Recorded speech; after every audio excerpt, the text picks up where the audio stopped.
Hello everybody, Pascal here from Neutrality Studies and Bonjour à tous. Pascal ici, de Neutrality Studies, et aujourd'hui je parle à nouveau avec Stanislav Krapivnik, ancien officier de l'armée américaine, cadre dans la chaîne d'approvisionnement et expert politico-militaire. Stas, bienvenue de retour sur la chaîne. Merci, c'est toujours un plaisir. Merci d'avoir accepté. J'aimerais faire une mise à jour avec toi sur ton évaluation, d'abord de l'Ukraine, puis aussi sur certains des éléments de contexte de ce qui se passe en Israël. Mais pouvons-nous commencer par l'Ukraine? Tu as récemment donné une interview sur RT où l'animateur t'a demandé « Les Ukrainiens peuvent-ils renverser la situation ?» Et tu as répondu sans détour « Non ». Peux-tu m'expliquer un peu pourquoi tu penses que c'est fini pour les Ukrainiens et pourquoi même l'OTAN ne peut plus les aider à ce stade?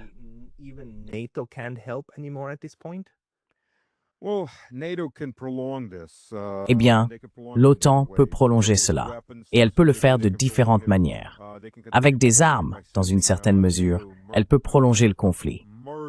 Elle peut continuer à le prolonger en envoyant des mercenaires de l'OTAN, où l'on a vu des bataillons entiers, par exemple de Polonais, des bataillons entiers déserter et se retrouver sur les lignes russes.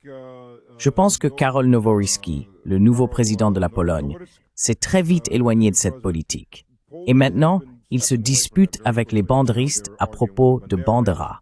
En fait, parce que je pense que lorsqu'il est arrivé au pouvoir, il a constaté que environ 10 000 Polonais avaient été tués dans les combats en tant que soldats. Je pense que cela lui a servi de véritable électrochoc, quelque chose que Duda cachait autant que possible. Duda voulait créer la Rzeczpospolita, c'est-à-dire l'Empire polonais.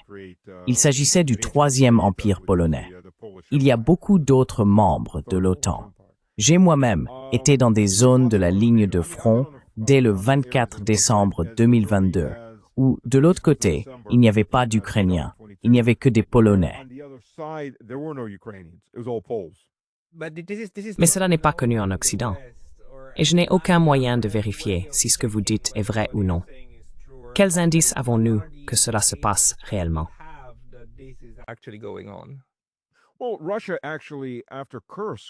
Eh bien, la Russie, en fait, après Kursk, a publié des noms et identifié des mercenaires là où elle le pouvait. Parce qu'il faut se rappeler que le camp ukrainien a perdu plus de 70 000 morts et disparus. S'ils sont portés disparus, on les compte généralement comme morts. Et vous savez, bon, pour les âmes sensibles, coupez le son maintenant. Beaucoup de ces morts jonchent les forêts du sud-ouest de Kursk, et cela ne représente que 10% de la province de Kursk. C'est tout ce qu'ils ont pris, environ 10%. Entre les chiens, les cochons sauvages et les rats, certains sont littéralement aussi gros que ça, sans la queue, il ne reste pas grand-chose. Des os. Je veux dire, ils nettoient tout, et les corbeaux aussi.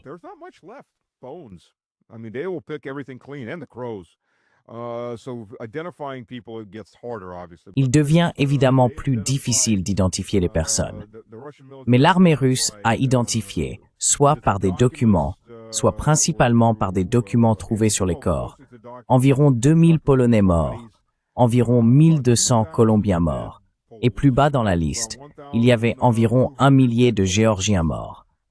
Il s'agissait des partisans de Saakachvili qui ont maintenant fui la Géorgie et combattent tous dans la Légion géorgienne, y compris environ 190 Américains, environ 140 Britanniques, et ainsi de suite. Il y a donc une très forte présence de mercenaires, et ce ne sont que ceux qui ont été tués. On ne sait pas combien ont fui avant cela, et ceux-là ont été identifiés selon ses origines ethniques, ses nationalités.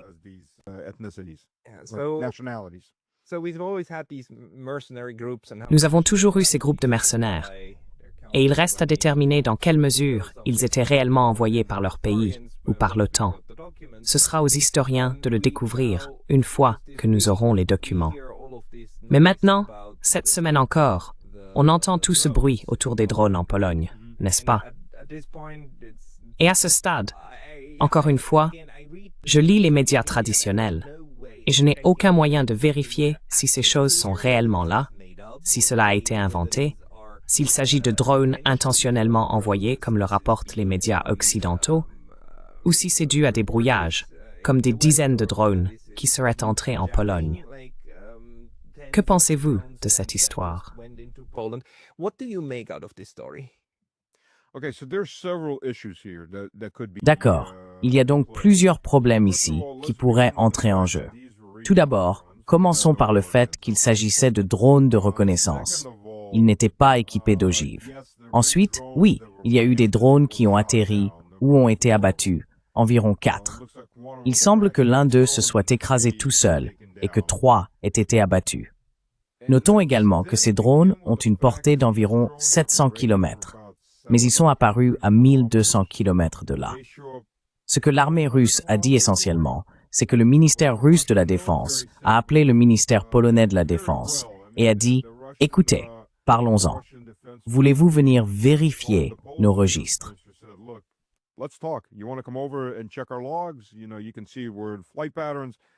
Vous savez, on peut le voir dans les trajectoires de vol, car elles se sont soudainement beaucoup allongées. Donc, il y a d'autres options disponibles ici. Eh bien, ce sont des modèles Geran ou Shahed. Oui, les drones Shahed d'origine venaient d'Iran. Depuis, la Russie les a fait évoluer. Ils en sont maintenant à la 3e ou 4e génération. Ils sont beaucoup plus grands. Ils ont une portée bien plus longue que les drones d'attaque actuels. Et certains sont désormais équipés de moteurs à réaction. Ils ne ressemblent donc plus du tout aux drones d'origine, à part la forme de base. Maintenant, les Américains fabriquent, et ils l'ont annoncé il y a environ 1 mois et demi avec beaucoup de fanfare, le drone Shahed. Ils en ont simplement fait une copie, n'est-ce pas?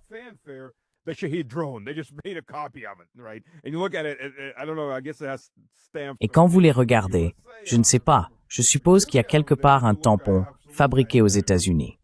Mais quand vous les observez, ils sont absolument identiques, jusqu'à la petite hélice à l'arrière et ce bruit de moteur de tondeuse à gazon.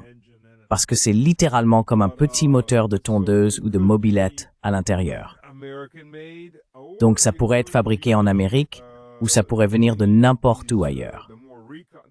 Les drones de reconnaissance sont utilisés pour 2 raisons.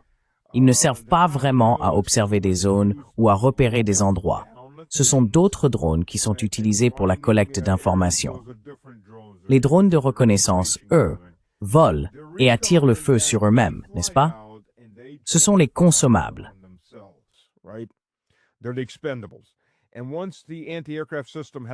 Et une fois que le système de défense antiaérienne a identifié sa position en tirant sur ceux-ci, qu'il a activé ses radars, les lanceurs sont généralement séparés à une certaine distance, habituellement reliés par des câbles ou par interface radio. Mais dès que le lanceur tire, il se signale lui-même. Et alors, la vague suivante, qui arrive peu après, connaît désormais l'emplacement des radars et des lanceurs antiaériens, et elle se concentre sur eux pour les détruire. Il y a des pertes lors de la reconnaissance, des pertes parmi les drones d'attaque eux-mêmes. Les Ukrainiens réussissent parfois à en abattre. Donc, une fois que vous les avez abattus, est-ce que vous les reprogrammez puis les envoyez en Pologne?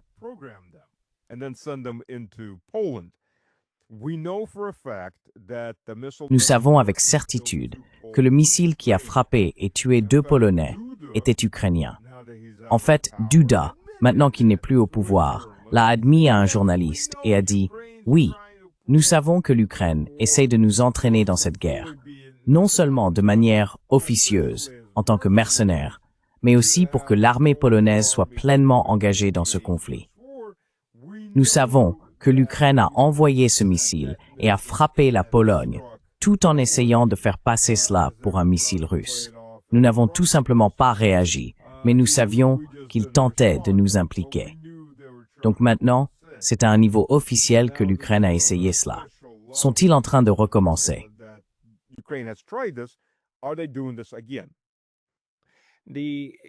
Je veux dire, c'est comme avec cette histoire du missile en Pologne. Il y a 1 an et demi ou 2 ans. Si c'est vrai que ces drones ont été envoyés depuis la Russie, ce serait tout simplement une bêtise de la part de la Russie, parce que cela donne aux Polonais et aux membres de l'OTAN tout ce dont ils ont besoin pour, vous savez, faire ce qu'ils font en ce moment. L'article 4. Nous sommes attaqués et nous devons soutenir l'Ukraine encore plus. C'est évidemment l'inverse de ce que la Russie souhaiterait, stratégiquement parlant. Mais les Occidentaux ou les Européens continuent de dire « les Russes nous testent ». Ils nous testent parce qu'ils arrivent. Je vous le dis, ils arrivent. Pouvez-vous réagir à cela d'une manière ou d'une autre? Parce qu'il n'y a aucun moyen de démonter la logique à l'intérieur de cet asile.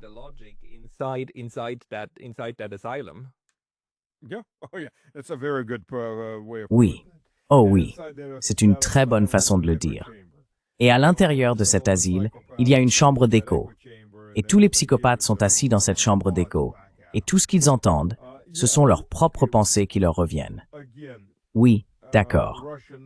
Encore une fois, la Russie sait, et l'OTAN l'a admis, que l'OTAN ne peut couvrir qu'environ 5 à 10% de son espace aérien avec les systèmes anti-aériens existants. Si la Russie avait voulu frapper la Pologne, cela aurait été une frappe sur ses bases militaires qui servent de centre logistique pour acheminer du matériel en Ukraine. Elles servent de base d'entraînement et il n'en resterait pas grand-chose. Soyons réalistes. Mais encore une fois, à qui cela profite-t-il? C'est la question sous-jacente à tout. À qui cela profite-t-il? La Russie a-t-elle intérêt à envoyer une douzaine de drones de reconnaissance qui d'ailleurs ont volé 2 fois plus loin que leur capacité en carburant?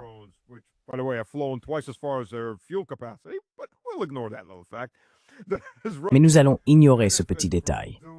La Russie tire-t-elle profit de faire cela à la Pologne? Non, bien sûr que non. Elle n'en tire aucun bénéfice. Il n'y a aucun avantage dans tout cela. La Russie tire-t-elle profit de faire exploser Nord Stream?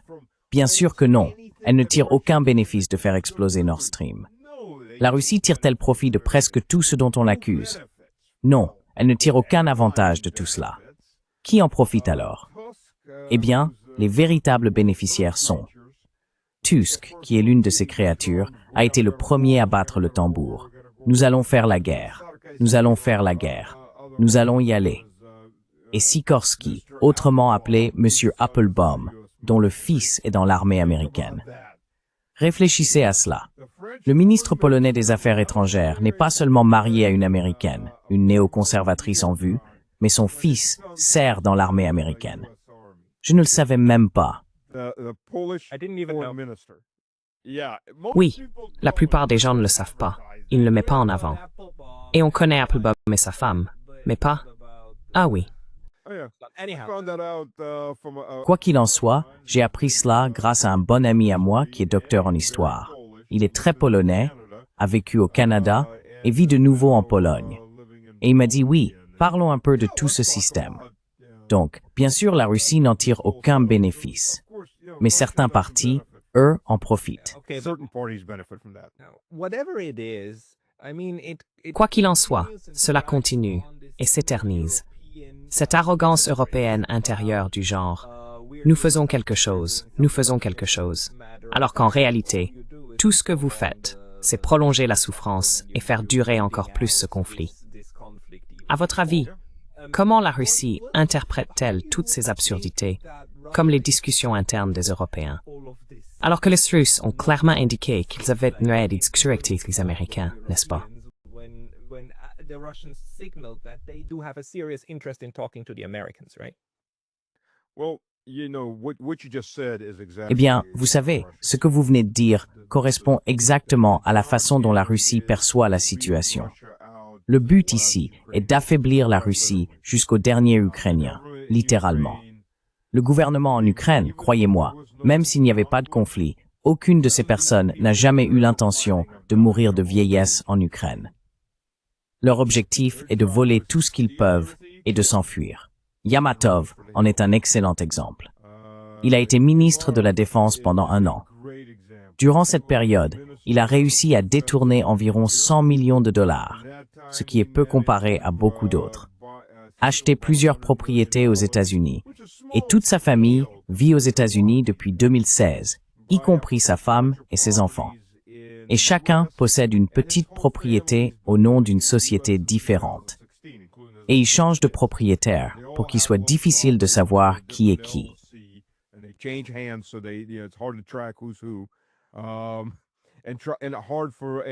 Et il est difficile pour tout futur gouvernement ukrainien d'essayer de le confisquer à nouveau.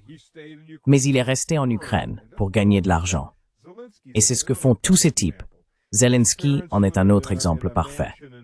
Ses parents vivent dans un manoir en Israël qu'il leur a acheté pour 6 millions de dollars. Sa femme et ses enfants sont à Londres. Et d'ailleurs, il y a environ 4 mois, un article est paru dans la presse anglaise, pas seulement la presse anglophone, mais même la presse anglaise, affirmant que Zelensky avait acheté une banque d'investissement pour la modique somme de 1,5 milliard de livres sterling. Il a également acheté un hôtel casino dans le sud de Chypre. Cela a été révélé par un aveu du président de Chypre, ou du sud de Chypre, la République de Chypre du Sud, et ainsi de suite.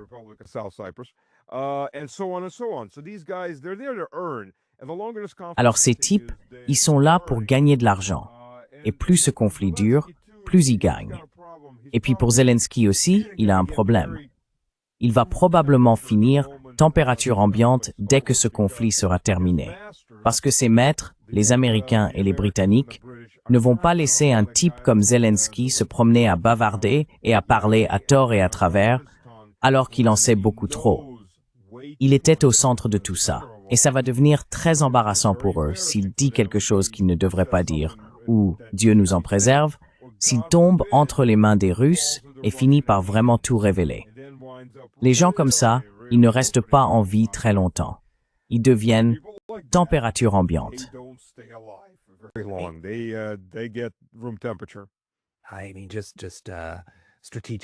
Je veux dire, d'un point de vue purement stratégique, pour la coalition occidentale des volontaires, il vaudrait bien mieux, vraiment mieux, avoir un Zelensky martyr, mort, plutôt que le spectacle de clown vivant qu'il représente quelque part à Londres ou en Floride. C'est bien plus utile.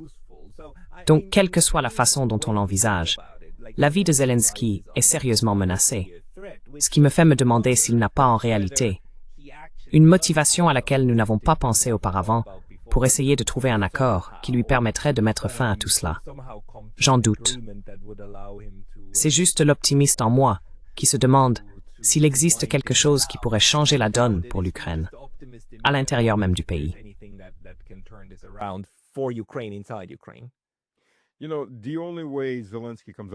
Vous savez, la seule façon pour Zelensky de s'en sortir vivant, c'est de s'éclipser, de filer jusqu'à la frontière biélorusse et de se rendre à Loukachenko, puis de partir en Russie. Bien sûr, il finira en prison, mais la peine de mort est en moratoire en Russie, contrairement à la peine de mort officieuse qui l'attend. Parce que vous avez raison, Zelensky, d'abord c'est un cocaïnomane. Comme vous le savez, avec tout toxicomane sérieux, ils sont imprévisibles. Ils sont sous pression. Ils feront et diront à peu près n'importe quoi. Et on ne peut pas vraiment les contrôler parce qu'ils sont dépendants. Ils sont dans un état modifié, si on veut appeler ça comme ça. Et en plus, c'est pas le genre de personne. D'abord, c'est un acteur. Il aime être sous les projecteurs. Il aimait déjà ça avant tout ça. Depuis des années, il est le chouchou de l'Europe. Tout le monde lui a baisé les pieds, le derrière et les mains. Il aime ça. Je veux dire, ne nions pas, il adore ça. Mais tous les dirigeants sont comme ça. Je veux dire, c'est simplement un trait pathologique des personnes au plus haut niveau.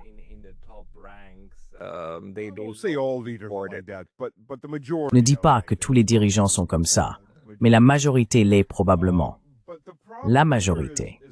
Mais le problème ici, c'est, qu'est-ce que tu vas lui dire?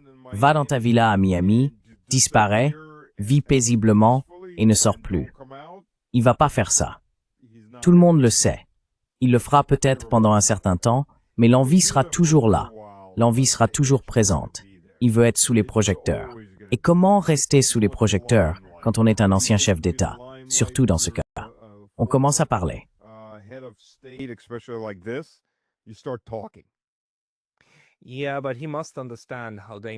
Oui, mais il doit comprendre à quel point sa position est dangereuse.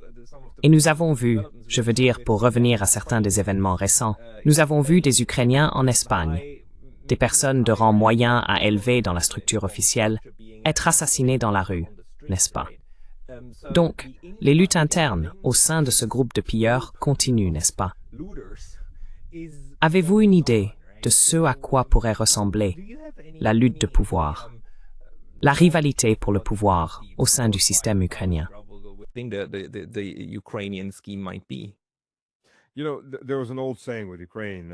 Vous savez, il y avait un vieux dicton à propos de l'Ukraine post-soviétique.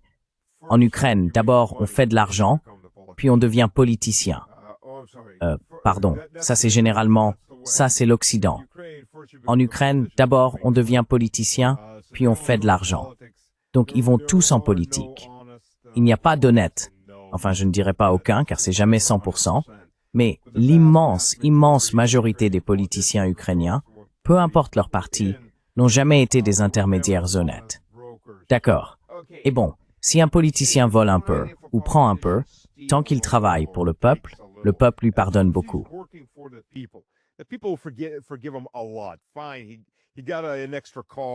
D'accord, il a obtenu une voiture supplémentaire, mais regardez ce qu'il a fait pour le pays. Mais ici, il n'y a aucune notion de cela. La classe politique en Ukraine, depuis 30 ans, est une sangsue, un parasite. Ils sont là pour une seule raison, se nourrir de l'État. Regardez un pays qui a quitté l'Union soviétique sans dette, ce qui, soit dit en passant, explique pourquoi la Russie a récupéré tous les missiles nucléaires, car elle est l'héritière directe de l'Union soviétique. Et non seulement elle a récupéré les missiles nucléaires, mais elle a aussi hérité de toute la dette soviétique qui avait été dépensée pour toutes ces autres républiques, en premier lieu. Donc l'industrialisation de l'Ukraine et tout cela, c'est la Russie qui a dû la payer. Et ensuite, la Russie a dû la payer à nouveau.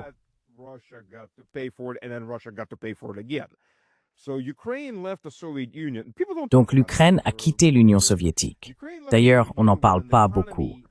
L'Ukraine a quitté l'Union soviétique avec une économie, une base industrielle et scientifique et une population de la taille de la France.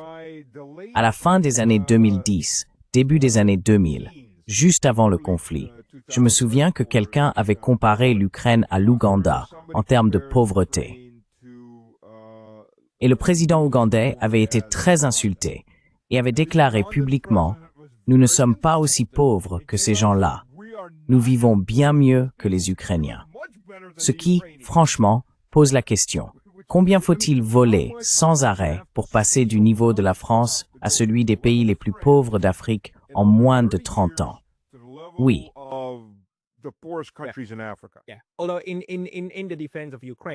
Bien que pour défendre l'Ukraine, tout cela se soit produit à l'instigation de l'Occident, avec la thérapie de choc néolibérale, et ainsi de suite. La même chose, je veux dire, le même pillage qui a eu lieu en Russie. C'est juste qu'il y a ensuite eu des contre-mesures prises.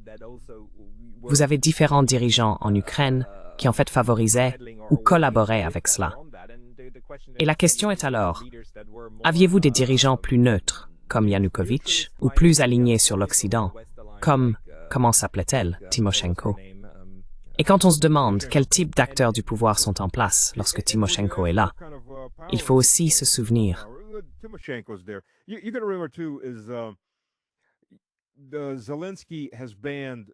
Zelensky a interdit 17 partis d'opposition. Oui. Et quand on interdit autant de partis, la notion d'opposition devient très floue. Cela inclut des gens qui disent « Hey, je voulais voler ça. Je ne veux pas te le donner. Je voulais le voler. » Par exemple, ces bienfaiteurs qui l'ont amené au pouvoir sont maintenant derrière les barreaux. Non pas parce qu'il était en désaccord politique avec eux, mais parce qu'ils voulaient ce qu'ils avaient. Et cela devient simplement une bande de voleurs. Mais pas comme une guilde de voleurs, où il y a un maître de guilde et où ils sont tous plus ou moins alignés pour gagner de l'argent. Mais vous voyez, du vol. C'est une bande de voleurs où chacun cherche à voler les autres.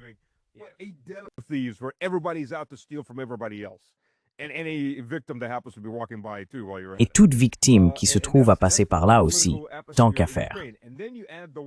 Voilà l'atmosphère politique en Ukraine. Et puis si on ajoute la guerre, cela devient une véritable tanière de voleurs où il s'agit de survivre. Ils ne sont donc pas seulement prêts à se voler les uns les autres, ils sont tout à fait disposés à s'égorger entre eux. Kuleba, l'ancien ambassadeur auprès de, comment il s'appelle, la saucisse de foie humide, le premier chancelier d'Allemagne. Kuleba était l'ambassadeur ukrainien là-bas. Il vient de fuir en Pologne au beau milieu de la nuit. Vous savez, il s'est enfui parce qu'il s'est brouillé avec Zelensky. Donc dans ce cas, ça devient une affaire extrêmement sérieuse et dangereuse.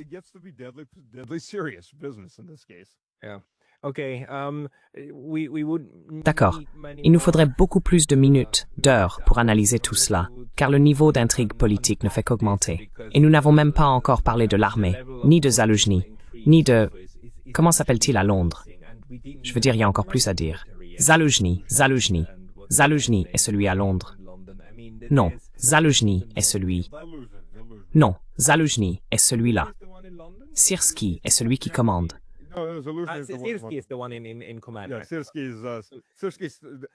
Syrski est surnommé Général 200. 200 est la classification pour les pertes. Mia, mort au combat. 300 correspond aux blessés au combat. 400 désigne les déserteurs. 500 signifie être mentalement perdu. C'est une ancienne classification soviétique.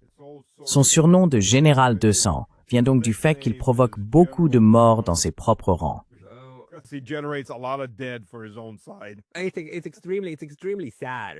Je trouve cela extrêmement triste, n'est-ce pas? Et bien sûr, cette instabilité politique ne facilite pas la tâche de la Russie pour savoir avec qui collaborer afin de mettre un terme à toute cette situation. Mais c'est là où nous en sommes. Nous sommes dans une situation intérieurement très chaotique, et cela ne prend même pas en compte ce qui vient de l'extérieur. Mais changeons peut-être un peu de sujet et utilisons les 10 ou 12 dernières minutes pour parler d'Israël, car tu m'as fait remarquer qu'un des aspects peu compris est l'impact du sionisme chrétien et l'origine du sionisme chrétien sur le génocide en cours. Peux-tu développer un peu ce point?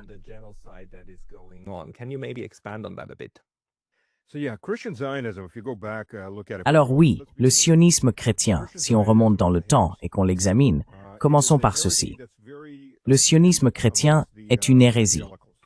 C'est une hérésie qui est très répandue parmi les évangéliques du monde entier. C'est une hérésie pour l'Église orthodoxe, qui étant orthodoxe, je dirais, est la première Église chrétienne dont les catholiques se sont séparés. En 1054, les catholiques disent l'inverse, mais c'était un schisme. C'est une hérésie pour les catholiques. C'est une hérésie pour les protestants historiques, comme les luthériens, l'Église d'Angleterre, etc. C'est une hérésie qui est apparue en 1833 avec un certain Charles Darby. Donc ce type a essentiellement pris un verset de la Bible, de l'Ancien Testament, qui dit que lorsque le Seigneur viendra, il appellera les saints à lui dans les cieux.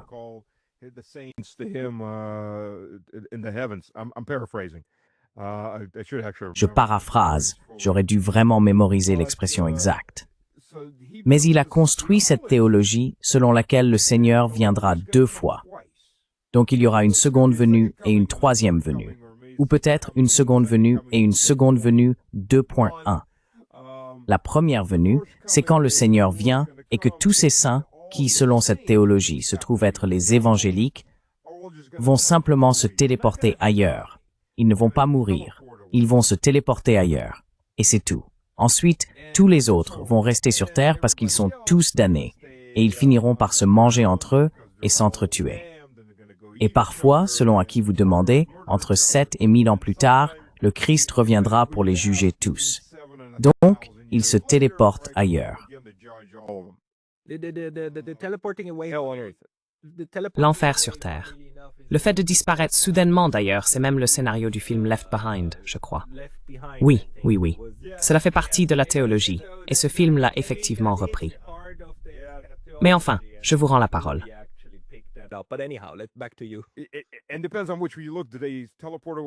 Et tout dépend de la façon dont on voit les choses. Est-ce qu'ils se téléportent avec leurs vêtements ou bien nus? Oui. Parce que la différence, c'est, est-ce que leurs vêtements restent sur place ou est-ce qu'ils disparaissent aussi? Et j'ai même connu des gens qui forment des groupes de soutien où ils vont voir leurs voisins damnés parce qu'il n'est pas évangélique ou pas leur version de l'évangélisme. Puisqu'il existe des milliers de versions différentes de l'évangélisme. Cela peut être une église baptiste et une autre église baptiste, et l'une crie que l'autre va en enfer. tandis que l'autre insiste sur le fait que c'est la première qui ira en enfer, même si elles sont toutes les deux baptistes. Ça devient vraiment insensé à ce niveau-là. Mais ils vont voir leurs voisins damnés pour demander du soutien en disant « Quand je disparaîtrai et que ma famille disparaîtra, voici une clé en plus. Ouvre la porte et laisse sortir nos animaux pour qu'ils ne meurent pas dans la maison. »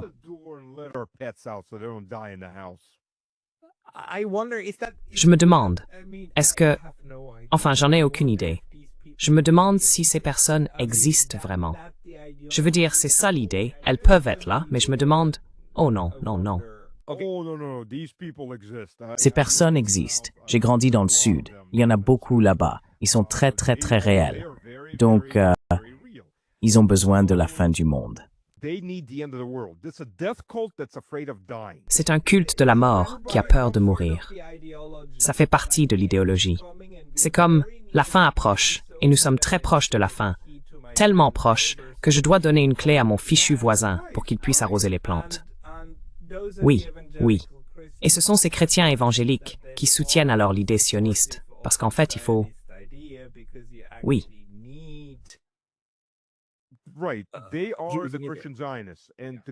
Ce sont les sionistes chrétiens. Et pour atteindre la fin du monde, comme je l'ai dit, ils veulent la fin du monde, mais ils ont peur de mourir. Vous savez, en tant que chrétien, j'irai vers le Seigneur et j'aurai mon jugement final. Et il y a des questions sur la façon dont ce jugement se déroule, selon de quel côté de l'Église on se trouve, même au sein de l'Église orthodoxe après ma mort. C'est la seule façon. Enoch a été le seul à être enlevé. Tous les autres doivent mourir, puis ils vont voir le Christ. Si vous êtes chrétien, en tout cas, c'est la vision que vous auriez. Ils veulent sauter l'étape de la mort. Vous savez, le moment où l'on devient à température ambiante. Nous voulons éviter cela, et nous voulons juste nous téléporter ailleurs. Un peu comme dans Star Trek, je suppose, ou Zap, et vous avez disparu. J'en ris un peu parce que pour nous c'est une hérésie incroyable, mais c'est une hérésie incroyablement dangereuse, parce qu'ils agissent en conséquence.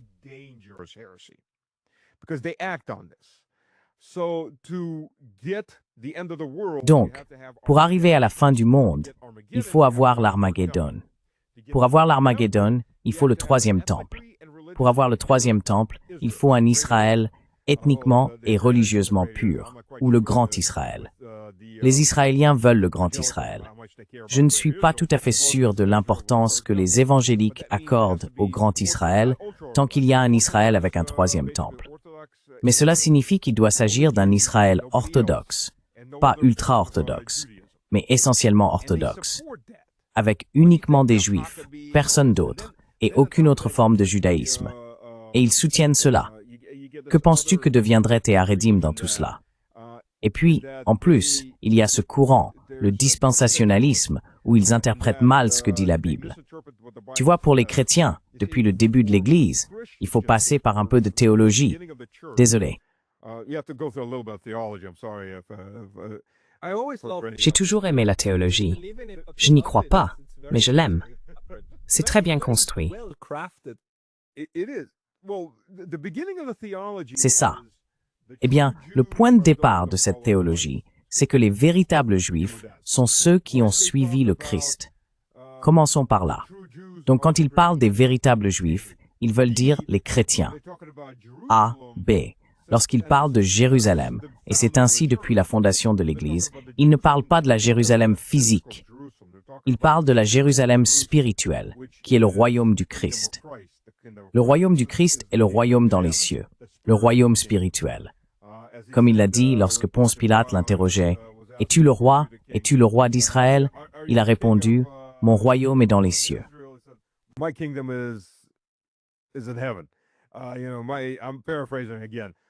Je paraphrase encore, mais mon royaume est dans les cieux. Je ne suis pas le roi du monde physique ici. C'est pourquoi Ponce Pilate a dit, « Eh bien, je ne vois aucune faute chez cet homme. Je ne vois aucune raison de l'exécuter. Il n'est manifestement pas une menace pour Rome, puisqu'il ne dit pas « Je suis un roi terrestre, je vais installer un trône, je vais arracher une province à Rome. » Donc, dès le début, l'Église considérait cela ainsi. Jérusalem est une Jérusalem spirituelle. Ces gens considèrent Jérusalem comme une Jérusalem physique. Et ils lisent cela comme « Celui qui bénit les Juifs sera béni par Dieu ».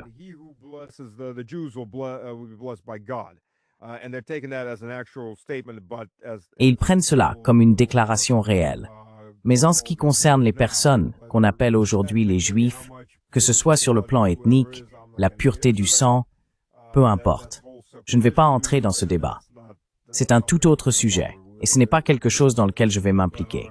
Que d'autres s'en occupent, peu importe. Mais l'affirmation théologique ici est déjà antichrétienne, n'est-ce pas? Donc, vous n'allez pas recevoir une bénédiction en bénissant ceux qui ont tué le Christ, n'est-ce pas? Parce que c'est ce que l'Église enseigne depuis le début. Encore une fois, je ne dis pas cela pour susciter une quelconque violence ethnique ou quoi que ce soit de ce genre, mais c'est l'enseignement théologique historique de l'Église. Et c'est là que les évangéliques interviennent.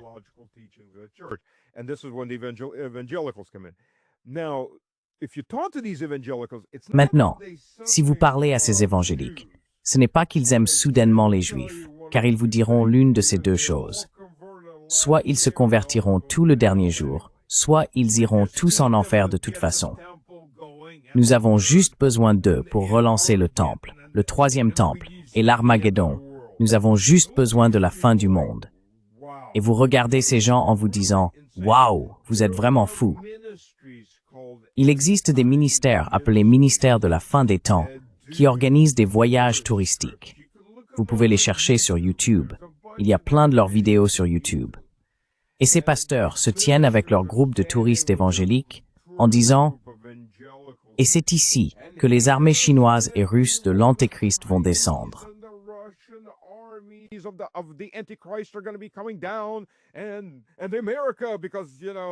Et l'Amérique, parce que vous savez, les évangéliques, ils vont, avec l'aide de Dieu, les frapper ici. Et c'est ici que l'Armageddon doit avoir lieu. Et ces gens y croient vraiment. Mais voici ce qui fait peur. Ces gens sont au pouvoir. Oui, Mike Johnson, le président de la Chambre des représentants, est un évangélique.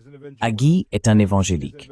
Et ils vous disent clairement, « Je rêve que mes fils se battent pour Israël. » D'accord, tu es maintenant le ministre de la guerre, enfin de la défense, avant cela des États-Unis. Tu devrais avoir une toute autre façon de penser à ce poste. Et il y en a 80 millions aux États-Unis. Il y en a beaucoup dans d'autres pays. Donc, c'est un problème sérieux.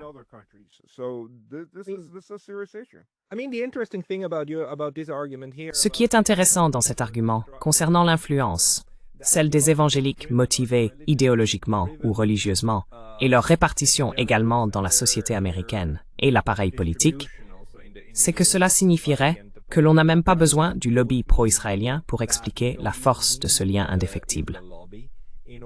Donc, en un sens, et je ne pense pas qu'il faille choisir l'un ou l'autre. Je pense que les deux peuvent coexister en même temps.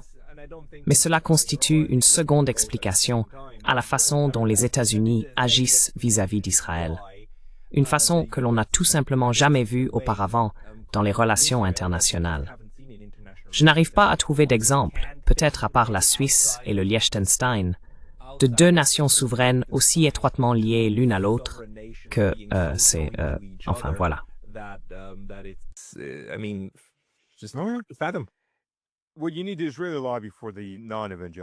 Ce qu'il faudrait vraiment, c'est un lobby pour les non-évangéliques.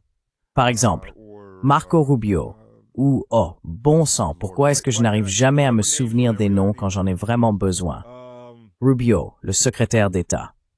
Attendez, c'est Marco Rubio. Oh, pardon, pas Marco Ted Cruz, c'est lui. Je les ai confondus dans ma tête. Désolé, je suis nul avec les noms. Ted Cruz, par exemple. Les deux sont catholiques. Aucun des deux ne se soucie que le pape du Vatican ait protesté contre le meurtre de Palestiniens catholiques. Parce que les gens oublient qu'il y a beaucoup de Palestiniens orthodoxes et catholiques.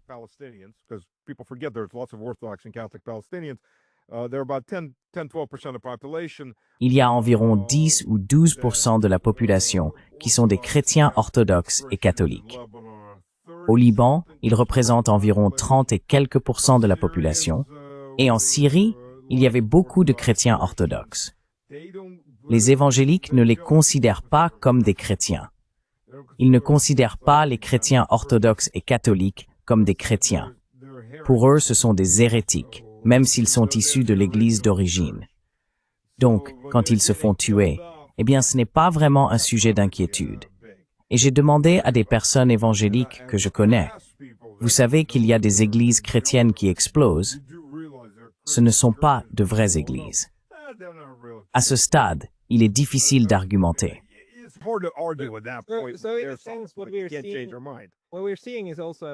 Donc, en un sens, ce que nous voyons, c'est aussi une division interne au christianisme. Pas seulement un désaccord, mais une scission, n'est-ce pas?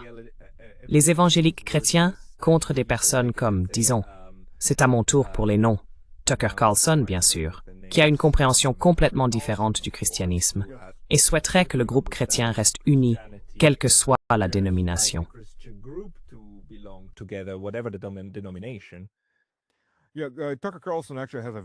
Oui, Tucker Carlson a en fait une vision beaucoup plus traditionnaliste.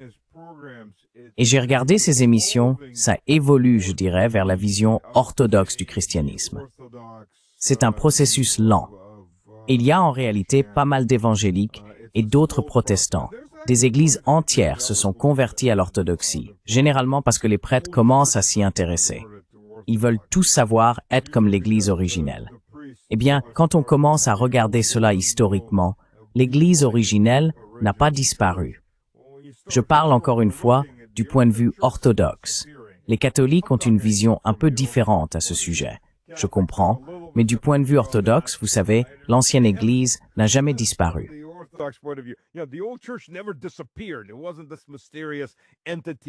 Ce n'était pas cette entité mystérieuse, ce truc d'ovni ou, vous savez, la cryptozoologie. Ça n'a pas disparu. C'est toujours là. Ça a 2000 ans. Il n'est pas vraiment nécessaire de chercher bien loin pour le trouver. Et quand ils commencent à s'y intéresser, ils se penchent sur la théologie et ils se disent « Ah !» Je veux dire, la plupart de ces gens ne deviendront jamais catholiques parce qu'ils méprisent le catholicisme, puisqu'ils s'en sont séparés. Mais l'orthodoxie est quelque chose de nouveau pour eux, parce qu'ils ne la connaissent pas. Et c'est une façon pour eux d'accéder à l'ancienne théologie partagée entre les orthodoxes et les catholiques. Et ils vont l'examiner et se disent « Ah, nous avions tort, d'accord. » Et il y a cette prise de conscience. Mais la majorité, bien sûr, l'immense majorité dans ce cas, reste campée sur ses positions. Et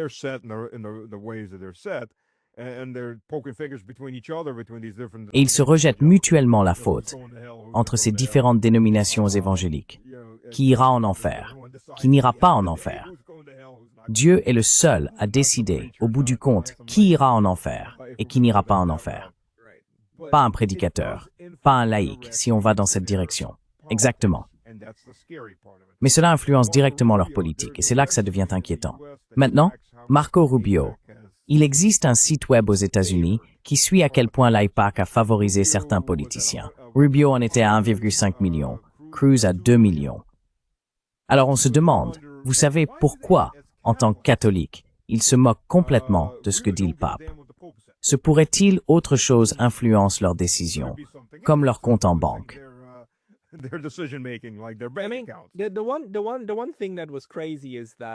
La seule chose qui était folle, c'est cette idée que le pape pourrait un jour avoir son mot à dire sur les États-Unis.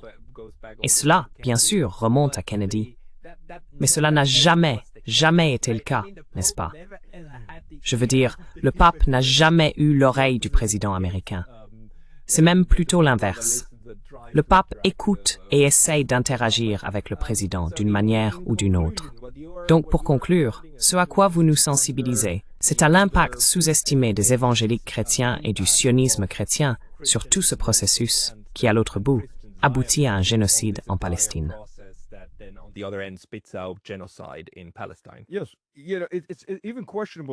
Oui. On peut même se demander ce qui est venu en premier, la poule ou l'œuf. Était-ce le sionisme chrétien ou le sionisme juif qui est apparu en premier au Royaume-Uni d'ailleurs? À mon avis, ce sont les sionistes chrétiens qui sont apparus en premier au Royaume-Uni. La grande majorité de la population au Royaume-Uni appartient à l'Église d'Angleterre, qui n'est en aucun cas évangélique. Ce sont des protestants de haut niveau. Ils sont essentiellement issus d'une scission de l'Église catholique, une sorte de mini-Église catholique avec une saveur nationale anglaise. Et d'ailleurs, les Anglais étaient à l'origine orthodoxes.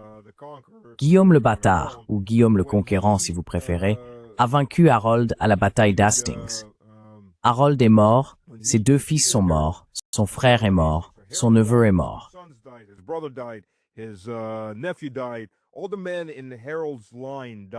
Tous les hommes de la lignée d'Harold sont morts à la bataille d'Hastings. L'épouse d'Harold a emmené sa fille, est montée à bord d'un navire et a navigué jusqu'à Kiev qui était russe à l'époque. Sa fille a épousé un prince russe parce qu'ils étaient tous orthodoxes. Ils sont simplement allés dans le prochain grand pays orthodoxe. Ensuite, lorsque Guillaume le Bâtard, Guillaume le Conquérant, a conquis l'Angleterre, il l'a intégré à l'Église catholique. Guillaume Brace, c'est pourquoi il a été béni par le pape pour aller conquérir l'Angleterre, parce que l'Angleterre avait refusé de participer au schisme et était restée orthodoxe. Ainsi, l'orthodoxie était en réalité la religion d'origine des Anglais. Mais plus tard, on voit apparaître ce groupe évangélique qui influence les Juifs en Angleterre. C'est au milieu des années 1800, transformant les Juifs d'Angleterre en sionistes juifs.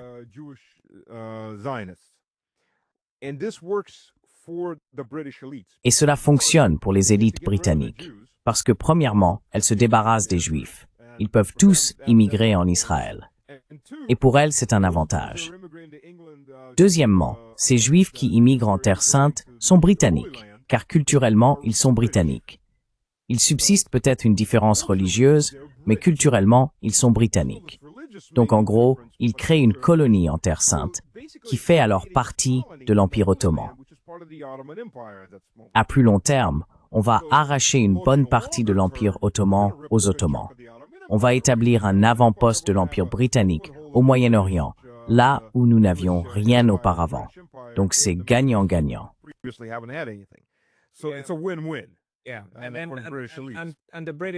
Oui, et les Britanniques passent le relais aux Américains. Et nous en sommes là aujourd'hui avec cette catastrophe absolue. Mais Stas, je dois conclure, car cette discussion avec toi est toujours très intéressante et nous emmène dans de nombreuses directions. Mais je pense que tu soulignes quelque chose de très important.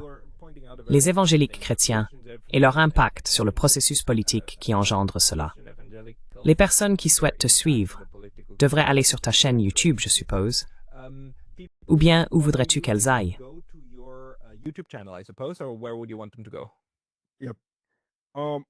Oui, d'accord. Donc sur X, c'est sous Stas Krapivnik. Sur YouTube, c'est Mr. Slavic Man, Slavic avec un K, pas un C.